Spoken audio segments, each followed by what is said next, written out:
So, Natalie, I'm going to try to be more professional from now on. Thank you so much for talking to me. That's really lovely. I love the new album, but first, come on, the covers. We got to address that. Sure. Yeah? Like, I love all your covers. This is thank you. I love it, and I love the way you approach them because you turn them into your own music, which is really what a cover is supposed to be, not just like a version of anything. Right. Tell me a little bit how you picked them up, because I have no idea, because you go from Janet Jackson. I love that cover. Thank you. Amazing. Thank you so much. I love that song, and Janet, obviously, so that was a lot of fun to cover. Yeah. It's a big influence, isn't it? It's a huge influence. Yeah, she, the whole Jackson family. Yeah.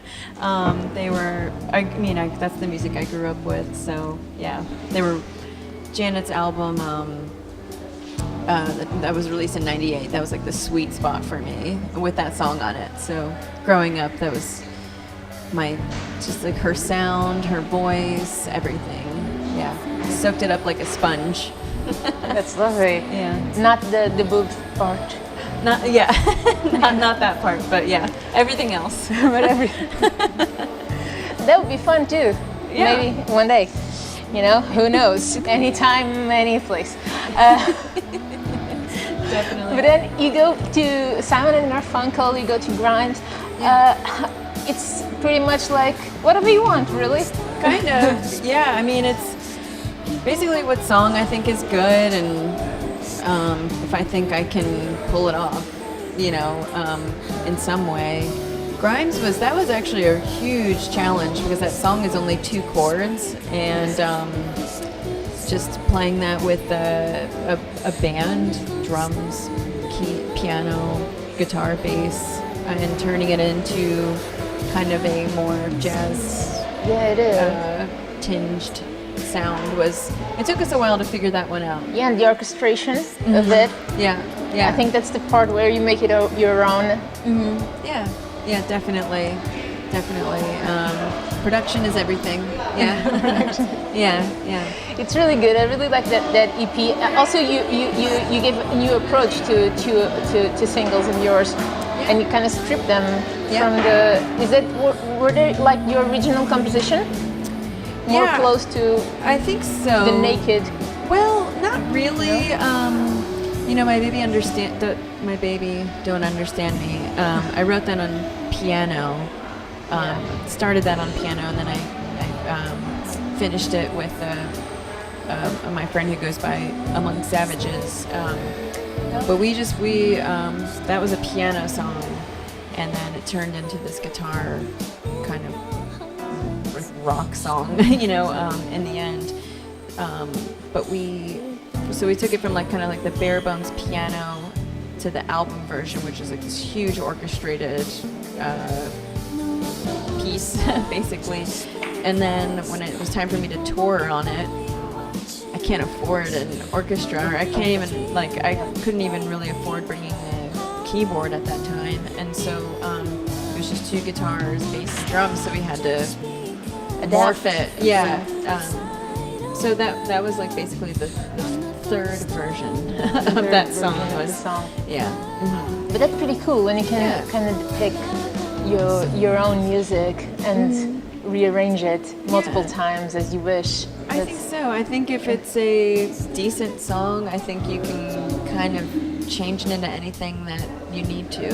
I strongly believe that if the song is strong enough, then you can morph it however you want.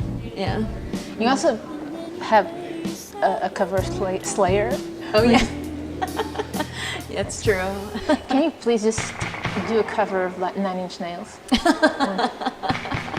I would love that.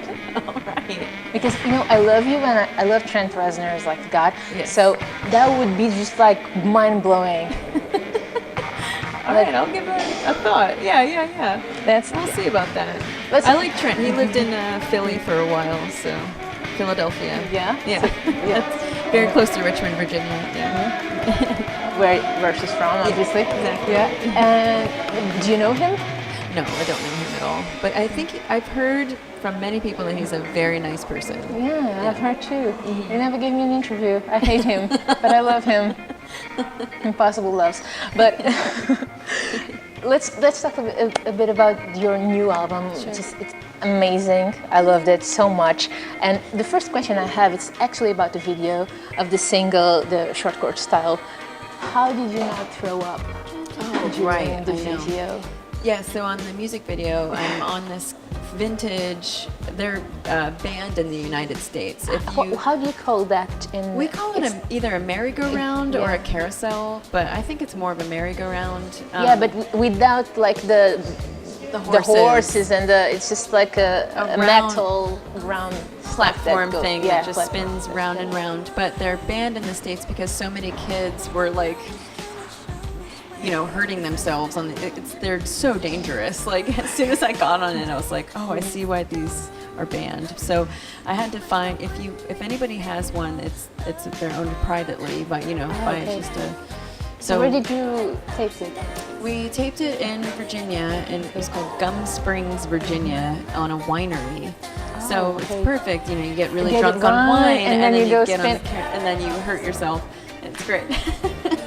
Don't do it. Don't do that. But I took a lot of the dizzy medication. It's called Dramamine. Oh, okay. So it helped me a lot. But actually, it was just like very zen. You just have to focus on one point. And then. But it was difficult. So the problem is when it stops.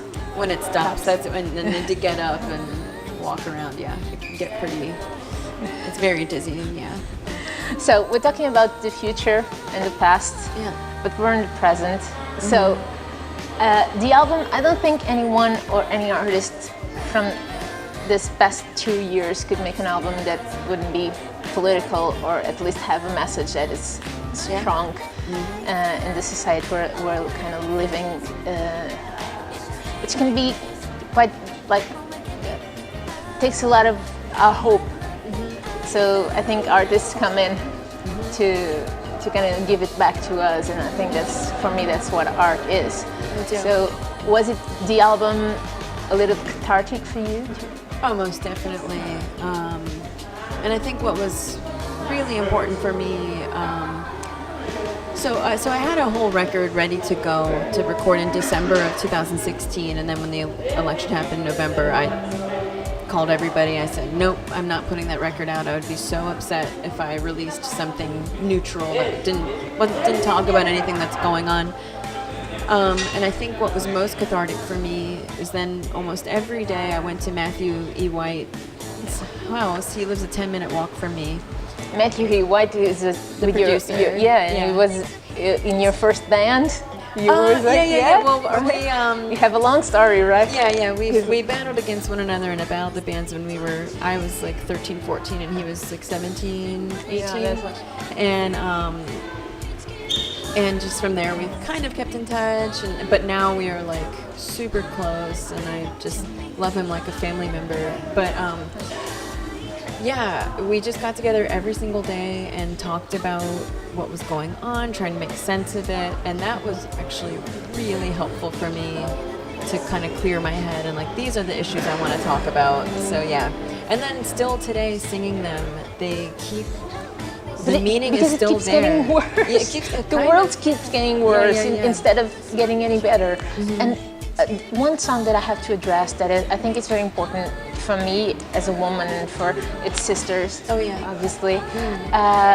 When you say it at a certain point, it's a bit deep, but when you say it at a certain point that you're not how do you say it? You're not tired. I'm not tired. Aren't you not tired sometimes of all this? How do you keep up? Because 2 years ago we thought that would be the worst thing, and then other things happen in Brazil and everything, and everything is collating into a society that it's not the kind of society I want to live in. Right. So Sisters is about the empowering women and giving women a voice and hearing women, actually. Just please hear them. And you have like all those vocals, back vocals of women singing. Just tell me your version of the music, because it kind of touched me a lot. Sure. Yeah. Thank you. Well, I feel like I can't. Sometimes it gets to be too much, but I can't be tired because there's so many people that have it way worse than I do, and historically they've been through much worse than I will ever experience, and so that gives me the motivation to keep speaking up and to keep moving forward and keep my arms open and my mind open, and keep them alive on the minds of people that I think they forgot. Mm-hmm, exactly. So yeah, it was important for me when I was feeling hopeless to have kind of this anthem and talk about certain issues, and the list is longer than in the song, but I wanted to talk about, in the States women don't really get family leave, paid maternal leave. It's very rare if a woman gets that. Usually women have to take sick days to be home with their newborns. And then the pay gap and domestic violence. In the States, women don't get paid as much for doing the same work as a man in most situations. So, and I wanted to give like an inclusive message that it doesn't matter if you're Republican, Democrat, every woman faces these challenges in the United States. So, and other places and other countries as well. So, I just wanted it to be. And also having like control of our own bodies. Exactly, and yes, huge. Yeah, exactly. Yeah. So it talks about that too. I also talk about that in the song "Ain't Nobody" as well. Actually, like blatantly say that. Exactly. So, yeah, that's just what keeps me motivated, because these are the changes that I really want to see, and if I ever have children, I want that to be better for them. And so, yeah. We have very little time. I would love to talk to you more, but just one last question. Do you think that this, in perspective, and when you look at the times we're living, it's your most important work today? Definitely, yeah, today, yeah, for sure. And I'm really... And maybe it's just a start. Yeah, I want this to be just the start, just the beginning. You know, there's so many artists that I admire that have always spoken up, and they are on the right side of history. They're and I really admire a lot of people that have come before me, and so I'm trying to do my part to be a voice for women and my generation. Yeah. Thank you so much. Yeah. Thanks. Of course. So nice to meet you. Yeah. It was lovely to meet you too. Awesome. I would love to keep chat. Oh, for sure.